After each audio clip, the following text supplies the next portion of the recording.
कितने लोग ऐसे हैं खुद के पत्नी है और दूसरे की पत्नी में फंस गए जाकर।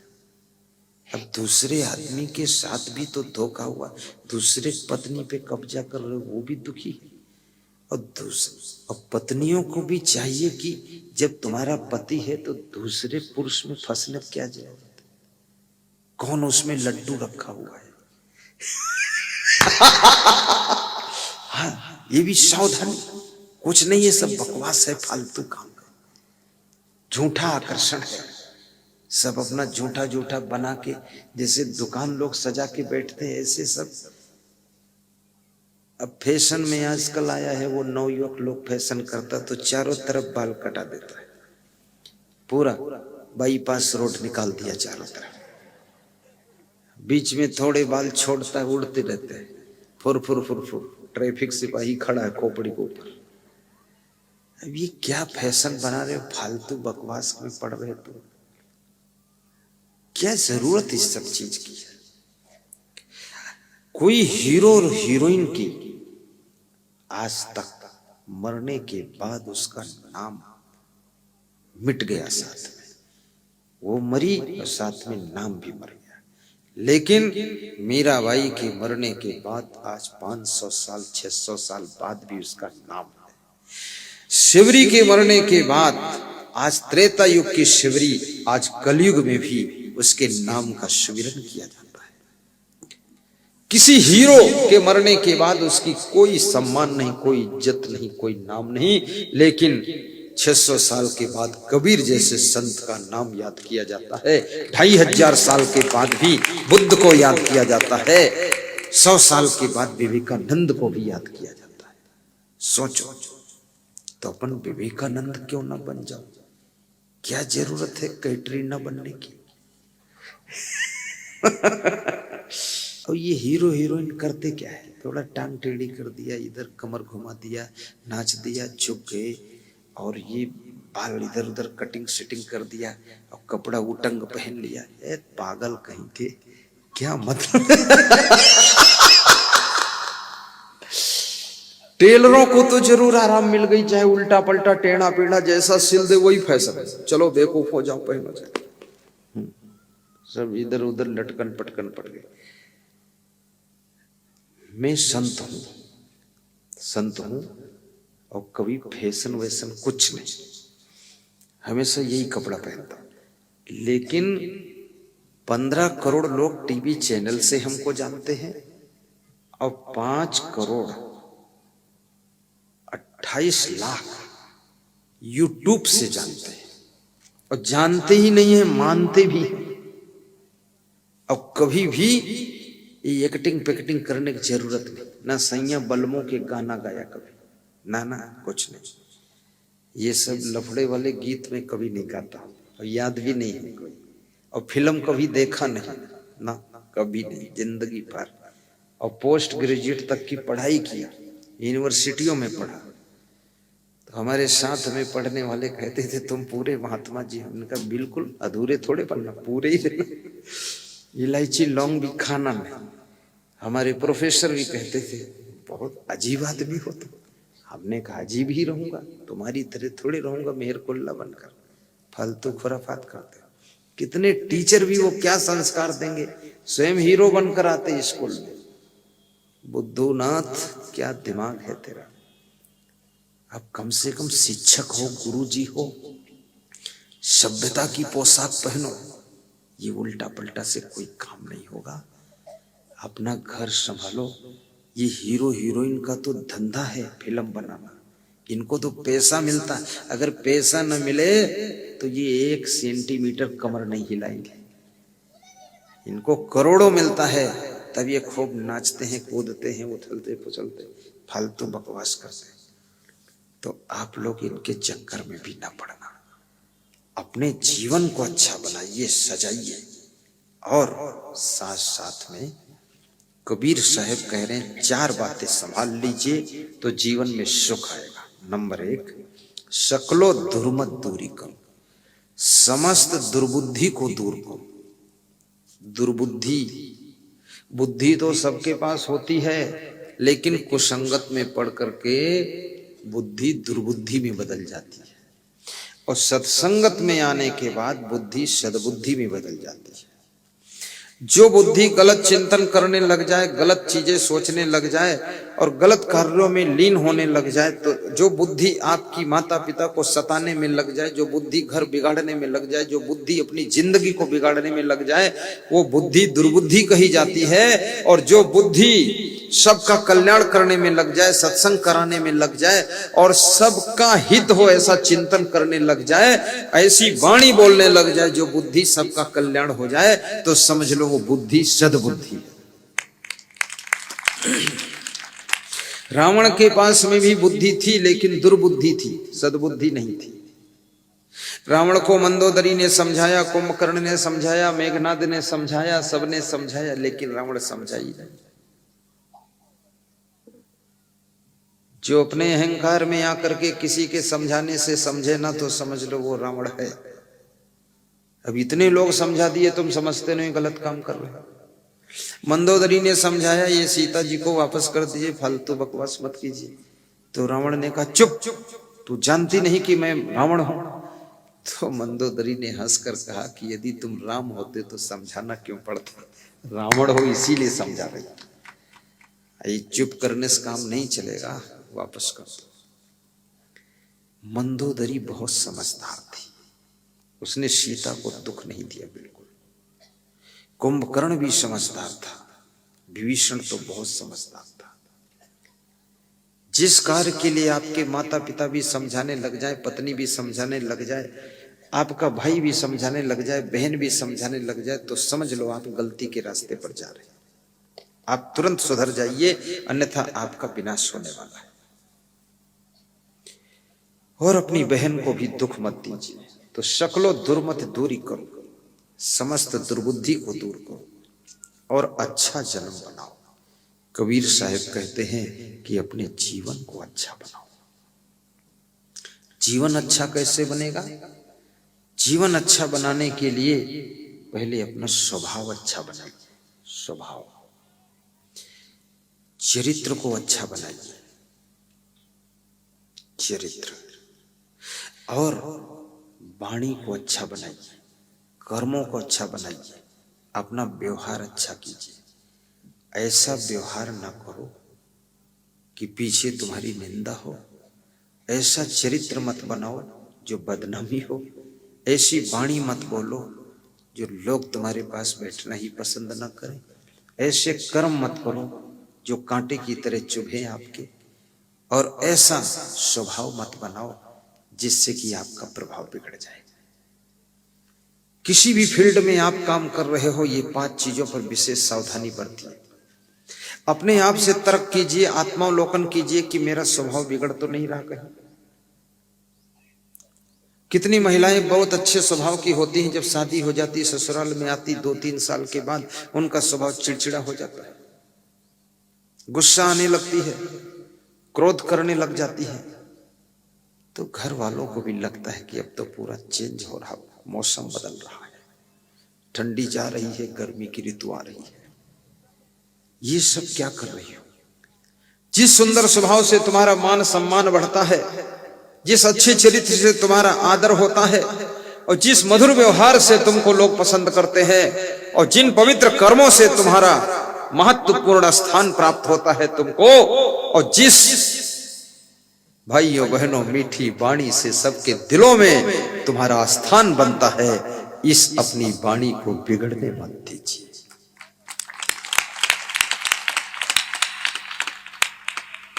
रावण के साथ में रह करके, लंका में रह करके भी विभीषण अपने को बिगड़ने से बचा लेता है, और अयोध्या में रह करके मंथरा अपने को बिगाड़ लेती है। याद रखना, जिसको बिगड़ना है वो अयोध्या में भी बिगड़ सकता है, और जिसको नहीं बिगड़ना है, संभल कर रहना है, वो लंका में भी विभीषण बनकर प्रकट हो सकता है। और बिगड़ोगे तो आपका ही सम्मान खत्म होगा। अपनी इंद्रियों को भी बस में रखो। वश्येन्द्रियम जितात्मानम धृत दंडम विकारिषु पारिच्य कारणम अत्यंत धीरम श्री निर्सेवते। ये 5 चीजें जिसकी जिंदगी में होती हैं उसकी जिंदगी में कभी न लक्ष्मी की कमी रहती न शांति की कमी रहती। ये 5 चीजें आपके सामने आज प्रकट कर देता हूं। वशेंद्रियम, जिसकी इंद्रियां वश में रहती। नंबर 1 बात है, अपनी जीवा को भी वश में रखिए, हमेशा सुख मिलेगा। खाने बैठिए, अगर टेस्टफुल चीज है तो उसको थोड़ा मुंह में रोकिए, उसका टेस्ट लीजिए। ऐसा नहीं कि फटाफट खाते जाओ, पेट भर जाएगा, फिर कैसे खाओगे। आधा रसगुल्ला लेकर मुंह में रखकर उसको चूसिए, बस उसी से तृप्त हो जाओगे। फिर 10 रसगुल्ले खाना ही नहीं पड़ेगा। और ज्यादा जो स्वादिष्ट चीज है वो स्वास्थ्य के लिए हानिकर होती है।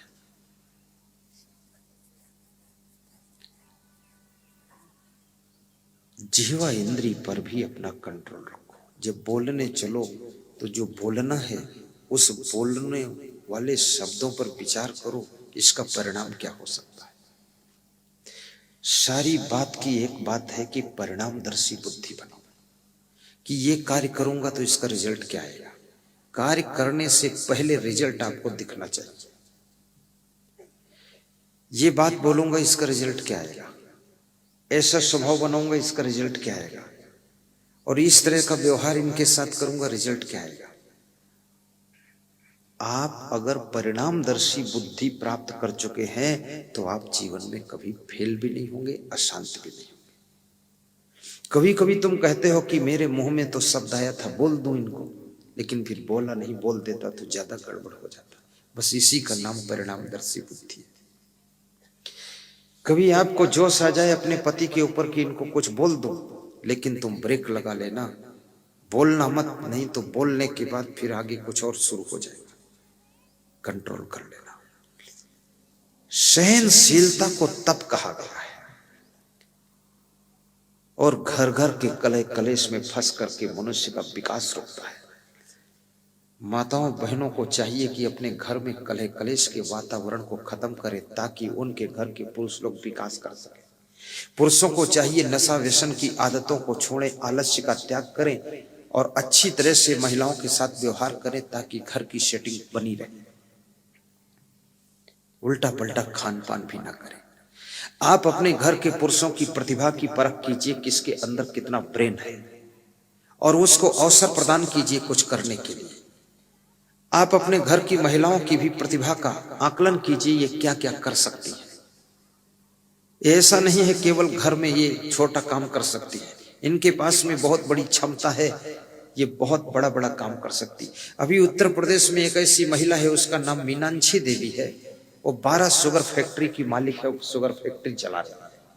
और एक एक शुगर फैक्ट्री में कम से कम 5-5 हजार 10-10 हजार लोग कर्मचारी काम कर रहे हैं, और पूरी एरिया का गन्ना खरीदती है। उसका पति कहता है कि मुझे तो इतना बुद्धि नहीं है, शांति से रहता हूं, पर ये ज्यादा होशियार है तो यही फैक्ट्री बढ़ाती जा रही है। फैक्ट्री बढ़ाया। महिलाओं को भी चाहिए अपने दिमाग को सही यूज करो, पुरुषों को चाहिए अपने ब्रेन को सही यूज करो। कहीं तुम्हारा ब्रेन कलेश में बीत न जाए, कहीं तुम्हारा ब्रेन तुम्हारी गलतियों के कारण प्रयोग ही ना हो पाए, ऐसी स्थिति ना आए, और कहीं तुम्हारी शक्तियां, तुम्हारी ऊर्जा, तुम्हारी ताकत इस संसार के उपद्रव में पड़ करके व्यर्थ न पड़ी रह जाए। सारे उपद्रवों को किनारा कीजिए, कलह कलेश से ऊपर उठ जाइए, गम खाना सीख लीजिए, अपनी पूरी शक्तियों का, एनर्जी का, बुद्धि का सही प्रयोग करके और नंबर 1 पर अपना स्थान प्राप्त कीजिए। ये तुम घर ही में रोज उलझे रहोगे, चाय में, पानी में, रोज उसी चक्करबाजी में। बाथरूम की टोटी कौन तोड़ा है? अरे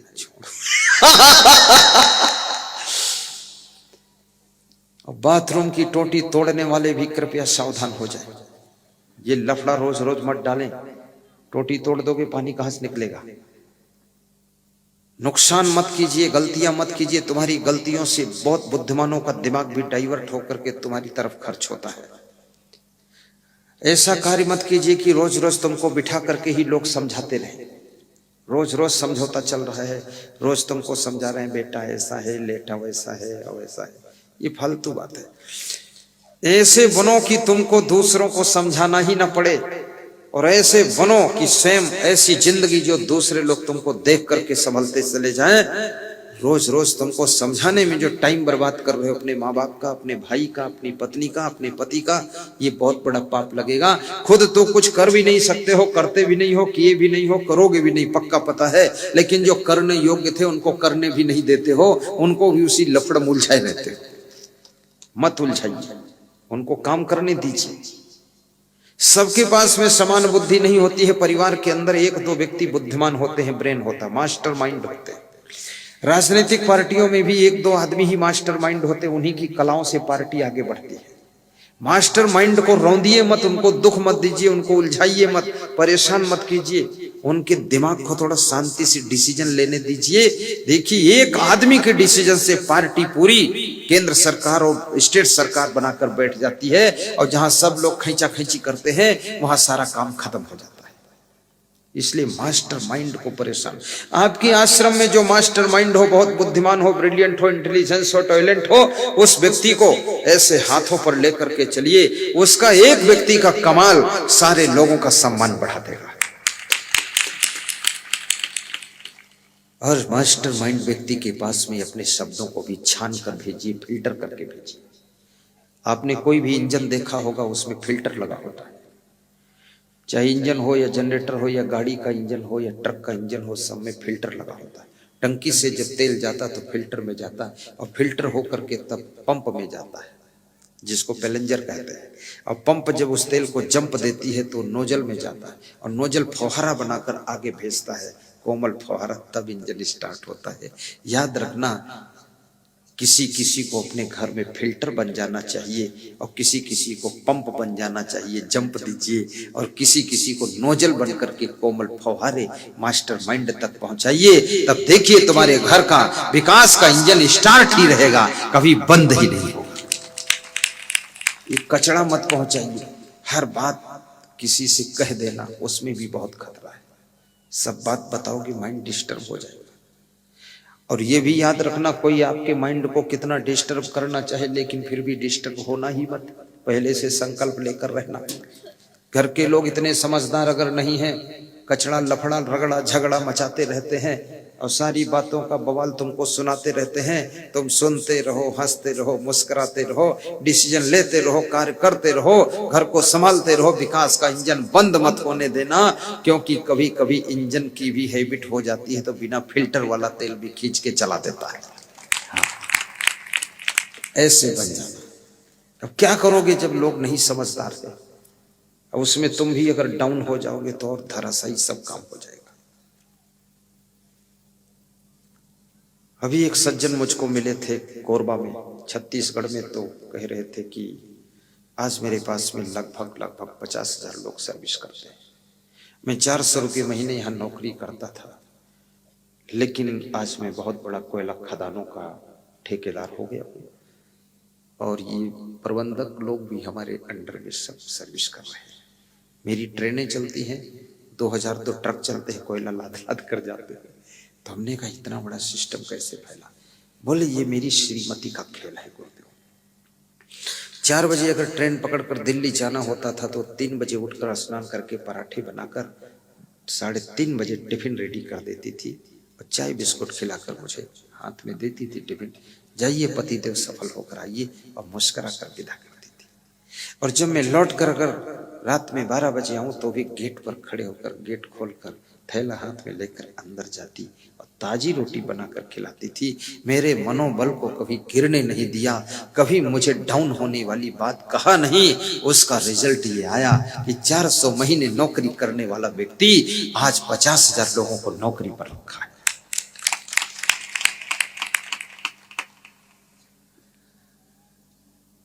शक्लो दुर्मत दूरी करो, अच्छा जन्म बनाओ, अपने जीवन को अच्छा बनाना। तीसरी चीज है, काग गमन गति छोड़ के, कौवा जैसी चाल, कौवा जैसी बोली, कौवा जैसा गंदा खान पान त्याग कीजिए। ऐसा कबीर साहब कहते हैं। कबीर साहब कहते तुम कौवा नहीं हो, तुम मनुष्य हो। तुम ये गंदी चीजें क्यों खाते हो? अंडा, मुर्गा, मांस, मछली कितनी गंदी है। अंडा बहुत गंदा है, मुर्गी मुर्गा का उसमें रजवीर होता है, और अंडा जब पकाओगे ना उसमें जीव है, तभी तो विकसित हुआ है। तड़फ करके जीव की मृत्यु होती है। और अंडा खाने से तुम सोचो बहुत ज्यादा प्रोटीन विटामिन मिल जाएगा, कुछ मिलने वाला नहीं है। पहलवान बनने की जरूरत नहीं है, बुद्धिमान बनने की जरूरत है। हाथी बनकर क्या करोगे, आदमी ही बनकर रहा करो। ये ज्यादा तुम एनर्जी ढूंढ रहे हो, दिमाग धेला भर नहीं, एनर्जी बाल्टी भर इकट्ठी कर रहे हैं। क्या करोगे इसको एनर्जी? बुद्धि का काम है संसार में माइंड लगाना चाहिए। कैसे ब्रेन तेज होगा?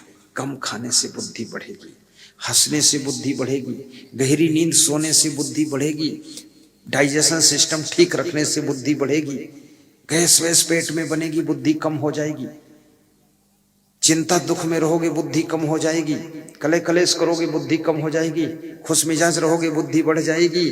प्रसन्न चित्त रहोगे, बुद्धि बढ़ जाएगी। कम खाओगे, बुद्धि बढ़ जाएगी। गम खाओगे, बुद्धि बढ़ जाएगी।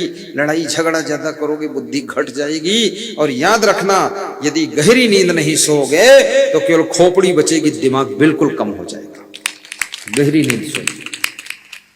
कितने लोग सोते नहीं, न जाने कितना पहाड़ उलट देना चाहते हैं। रात भर सोचते हैं, रजाई के अंदर आंखें खोले बैठे। सोते क्यों नहीं हो? तो कहते हमको चिंता है। तो चिंता करते क्यों हो? कहते चिंता करते थोड़े, चिंता है। तो चिंता है क्यों? क्योंकि तुमने दिन भर आलस्य किया होगा, दिन भर गलतियां किया होगा, बचपन में गलती की होगी, अब जवानी में टेंशन में पड़े हुए हो। बचपन में पढ़ाई क्यों नहीं किया?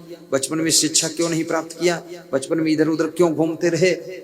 बचपन की गलती जवानी में चिंता का कारण बन जाती है, और जवानी की गलतियां बुढ़ापे में टेंशन का कारण बन जाती है, और बुढ़ापे की चूक मरते समय आपकी पीड़ा का कारण बन जाती है। दिवसे नैव तत्कुर्यात् येन रात्रौ सुखम वसेत्, अष्टमासेन तत्कुर्यात् येन वर्षा सुखम वसेत्, पूर्वे वयस् तत्कुर्यात् येन वृद्धा सुखम वसेत्, यावत् जीवेन तत्कुर्यात् येन प्रेत्य सुखम वसेत्।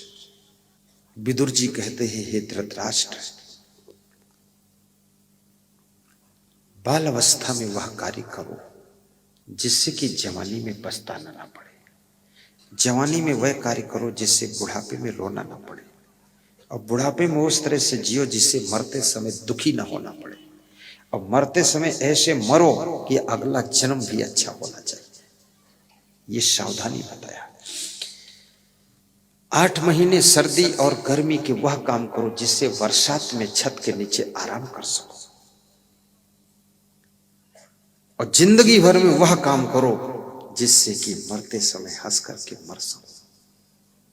चिंता टेंशन वाला काम क्यों? जवानी में इधर उधर घूमते रहोगे, पान तमाकू खाए पड़े रहोगे, दारू पिए सड़क किनारे पड़े रहोगे, फिर बुढ़ापे में रोते रहोगे, हम तो बर्बाद हो गए। बर्बाद किया किसने तुमको? कोई भैंस ने बर्बाद कर दिया? बर्बाद आपने खुद किया, अपने को है। अब यहाँ मुंह फैलाते घूम रहे। अभी एक आदमी वहां सड़क पर बैठा हुआ रो रहा था, पागल टाइप का, 2-4 पैंट वैंट गंदी सब डाल के रो रहा था। तो मैंने कहा कितना मूर्ख है, बचपन में पढ़ा लिखा नहीं, खूब इधर उधर घूमा और अंट संट खाया, अब पागल बन करके वहां सड़क पर रो रहा है। पागल बनते क्यों हो? पागल बनने की जरूरत क्या है? शुद्ध दिमाग रखो, अच्छी तरह सो लिया करो।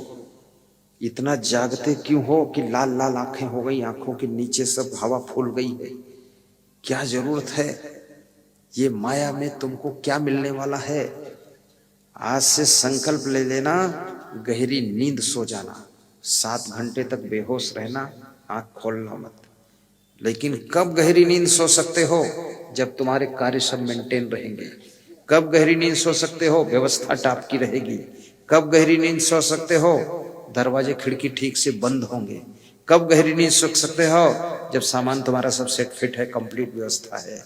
कब गहरी नींद सो सकते हो? जब तुम्हारे घर के लोग भी ठीक ठाक हैं, तब गहरी नींद आती है। तो इनको सबको ठीक ठाक करने के लिए इनको सबको सत्संग से जोड़िए, प्रवचन से जोड़िए और टीवी के सामने बिठाइए, 9 बजे प्रवचन सुनाइए और साथ साथ में मेहनत कीजिए, धनवान बनिए, अच्छा मकान बनाइए, अच्छी गाड़ी रखिए, अच्छा गेट लगाइए, मजबूत कुंडी लगाइए, ताला लगाइए, आराम से सोइए, तब गहरी नींद आती है। उल्लुल जुल्लुल काम करने वालों को गहरी नींद नहीं आती है, उल्टा पलटा काम करते हैं। अच्छा मकान भी बनाना जरूरी है, नहीं तो चोर घुसेंगे पीछे से। ठीक से सीढ़ी का दरवाजा लगाना जरूरी, नहीं चोर आएंगे ऊपर से। अच्छे बिस्तर भी होने चाहिए, नहीं तो गद्दे की रुई आधी निकल गई, आधी इधर उधर गुल्लड़ बना, पीठ में गड़ेगी, नींद क्या आएगी आप। और साथ में अच्छा कार्य भी करो ताकि चिंता न रहे, सब नींद आ जाएगी। और मेहनत करने से नींद आएगी, थकने से नींद आएगी, कम खाने से नींद अच्छी आएगी। जरा सा पेट में गड़बड़ी होगी, नींद अच्छी नहीं आ सकती आपको। पेट बिल्कुल कंप्लीट होगा, नींद कोई रोक नहीं सकता आपकी। और आपका शरीर थका होगा, आपको नींद जरूर आएगी। और इस भारत देश के अंदर अभी सबसे बड़ी बीमारी है, 100 में 90 लोगों को ठीक से नींद नहीं आ रही है। और जिनको नींद खूब आ रही है उनको सोने का टाइम नहीं मिल रहा है, और जिनको सोने का टाइम नहीं है, क्या बात, उनकी नींद जाती ही नहीं है। सब बाथरूम के अंदर सो जाते हैं लोग, ऐसे भी देखा मैं। हमारे आश्रम में एक साधु बाथरूम में सोया था। हमारे गुरुजी ने बाथरूम भी बहुत बड़ा बनाया था, तो उसमें सोया। तो हम लोग उसको ढूंढ रहे थे, कहाँ सोया है, क्या है, छोटा है। तो बाथरूम में जब हमारे गुरुजी को जाना था, अंदर से कुंडी लगा के बिना बिस्तर के पड़ा, तो आवाज दिया, नहीं खोला, कुंडी खटखटा, नहीं खोला। तो एक संत ने डंडा लेकर उसके कोंच के तब वो कुंभकर्ण की तरह उठा। तो मैंने कहा सोने दो ना इसको इसमें। अरे बोले ये बाथरूम में सोया। तो उन्हें फर्क क्या पड़ता है, इसी में सो जाए। तो हमने उससे पूछा नींद इतनी कैसे आती है। बोले गुरुदेव आपके चरणों में पूरी श्रद्धा है, विश्वास है, भरोसा है, कोई फिक्र नहीं है। दिन भर दौड़ दौड़ कर सेवा करता हूँ, थक जाता हूँ। आपसे कुछ चाहत भी नहीं है कि हमको आश्रम मिले, मठ मिले, हम पड़े सो जाते हैं। लालची को नींद नहीं आती है, वो गणित बिठाता रहता बहुत ज्यादा। क्रोधी को नींद नहीं आएगी, दिन भर झगड़ा करेगा, रात में टेंशन करेगा। ये काम, क्रोध, लोभ, मोह, अहंकार को जीतना जरूरी है। ये चीजें शरीर के स्वास्थ्य को भी बर्बाद कर देती है, आपकी शांति को भी बर्बाद करती, विकास को बर्बाद करती है। और जो आदमी सुख से सो न सके और कड़ी भूख जिसको लगे न प्रेम से खा न सके, तो उसका ये कमाना धमाना सब बेकार ही है। क्या मतलब है। थोड़ा सोने के 10,000 वर्ष पहले वेद ऋषियों ने कहा था कि सोने के समय सिर्फ सोइए, खाने के समय सिर्फ खाइए, और रास्ता चलने के समय सिर्फ रास्ता चलिए, चंचलता मत कीजिए। प्रेम से खाया करो भोजन, रोटी सब्जी लेकर चबा चबा कर खाइए, उसका आनंद लीजिए, एक एक लम्हे का आनंद लीजिए। और सोइए भी निश्चिंत रूप से, और अच्छी व्यवस्था भी रखिए। आत्मा अजर अमर अविनाशी है, शरीर नश्वर है, ये बात सत्य है। लेकिन जब तक जिंदगी है तब तक सेटिंग सही रखना ही पड़ेगा। और जिस दिन मर जाओगे सेटिंग से मतलब नहीं है, यात्रा शुरू हो जाएगी। आत्मा दूसरी जगह जन्म लेगी, पर वहां वही मिलेगा जो यहाँ कर्म तुमने किया है। इसलिए अगला जन्म अगर सुधारना है तो यहाँ कर्म सुधार लीजिए, तो अच्छी जगह तुम्हारा जन्म हो जाएगा।